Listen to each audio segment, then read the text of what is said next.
Okay,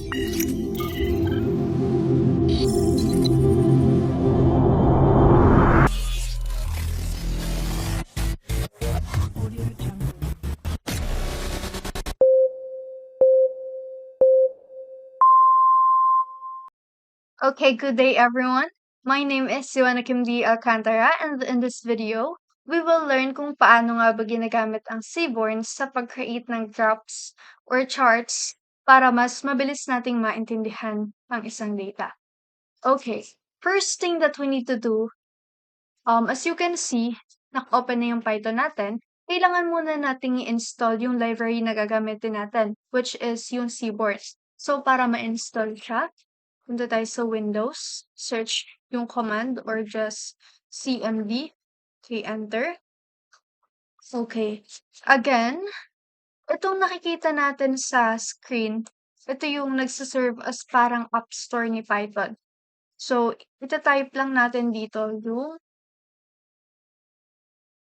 IP install. At kung ano yung gagamitin natin na library, which is Seaborn.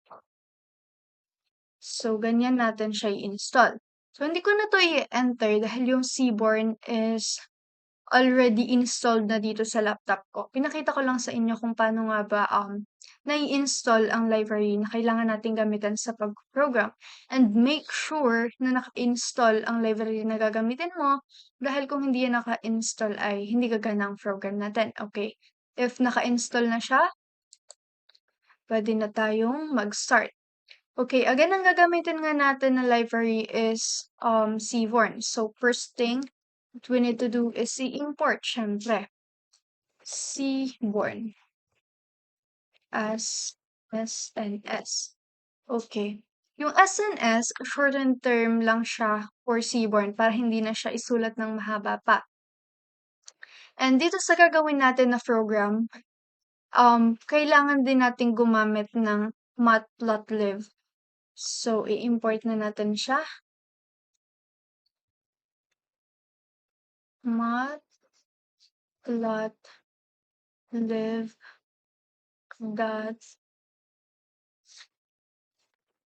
dot pyplot as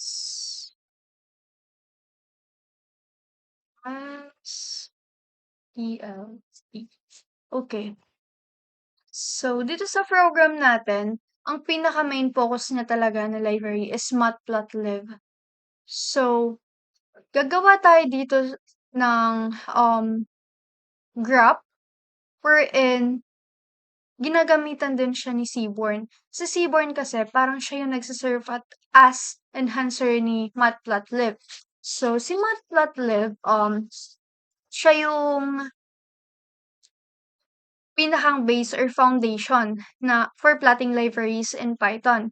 So, siya yung gumagawa ng graph at nagpapakita ng graph. Siya din yung kumokontrol sa axis, sa titles, and also sa labels and designs. Pwede siya tayong gumawa ng line graph, pie graph, bar graph, and etc.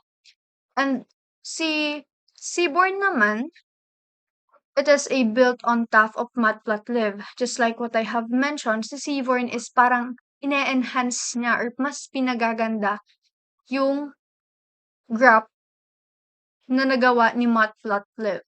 So, si Seaborn, meaning ginagamit niya si matplotlib. Mas pinapadali niya nga or mas pinapaganda yung ating charts. Okay. But first thing, gamitin muna natin si matplotlib. So, tanggalin muna natin to. Papakita ko lang sa inyo yung mas simpleng program using matplotlib. Okay. So, let's have variable x is equal to, let's say, 1, 2, 3, 4. Parang hindi na tayo mahirapan. 1, 2, 3, and 4. Okay, 1, 2, 3, 4, and then yung y axis naman natin, let's say, ano bang 2, 4, 6, 8. 2, 4, 6, and 8. Okay. Okay, so we already have an x and y axis. So, parang ang magiging coordinate ng mangyayari ng graph is 1, 2, 2, 4, 3, 6, and 4, 8. Ayan yung mga points sa graph. Next is, gamitin natin siya ng PLT, the plot ni x and ni y. Yan. So, siya yung gagawa ng line dun sa graph. Si plt.plot ni x and y. And then next is plt.title. Obviously, ito yung title. And then plt.show. And ito naman is yung magpapakita nung ating graph. Okay, let's try na i-run. Tingnan natin kung merong mga errors or what. Okay, let's say graph 1 na lang. Okay. Graph 1.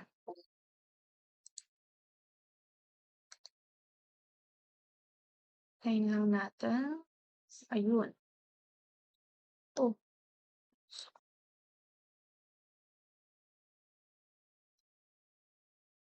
Ay. Mhm. Okay, so i-run na natin. Tingnan natin kung magkakaroon ng errors or what. So, ito yung ating graph. So, as you can see, nagkaroon nga siya ng graph. It is a line graph. So, si x and y, this graph shows na meron talagang relationship yung x and y axis natin, wherein kapag nag-i-increase si x, nag-i-increase din yung ating y. Okay, let's try another example. Okay, ibalik na natin si Seaborn. Gamitin naman natin si Seaborn. Import Seaborn as okay, gagawa na tayo ng bagong probe. Let's say naman is gawa naman tayo ng variable na ang pangalan ay subject. So, si subjects, including sa list, let's say math, science, English, and history. Okay. See, math,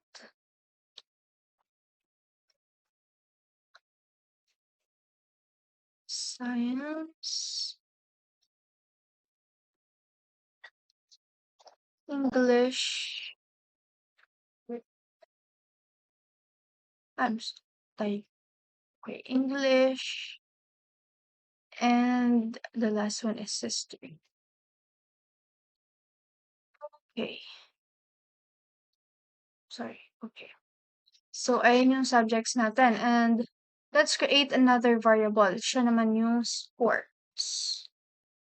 Scores naman, let's say, pwedeng score natin in different subjects. Let's say 90, 85, 88 and 92. 88 and 92. Okay. Tama ba? Apat? 1, 2, 3, 4. 1, 2, 3, 4. Okay. So we have subjects and scores. So, after that, gamitan natin yan.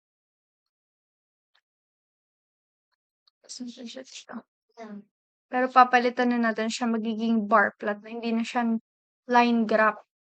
Okay, so gagamitin na natin. Since ang gamit natin is Seaborn na. Ano natin to? Okay, let's say S and S is plot bar plot. Bar plot ni X subjects and ni Y scores. X is equal to subjects. Wait. Okay. Subjects. X is equal to subjects and y is equal to scores. Is equal to scores. X is subject, y is equal to scores, and then ang next naman natin is ELP show. So, ito yung magpapakita ng ating ginawang graphs or ating charts. Okay. Try nating i-run. Tingnan natin kung may error siya. Wait, check muna natin. Okay, tama.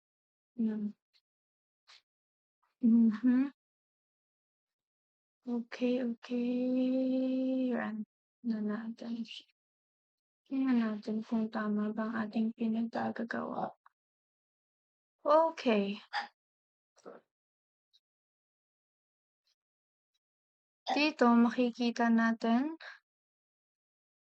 yung result or yung output. Si math, masyado palang dikit-dikit yung ginawa kong scores kaya ganito yung kinalabasan. Okay, si history siya yung may pinakamataas, which is 92. Okay, tama naman.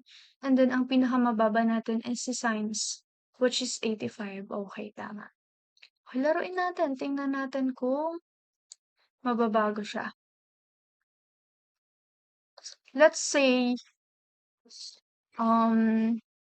pasang-awa sa math, 68.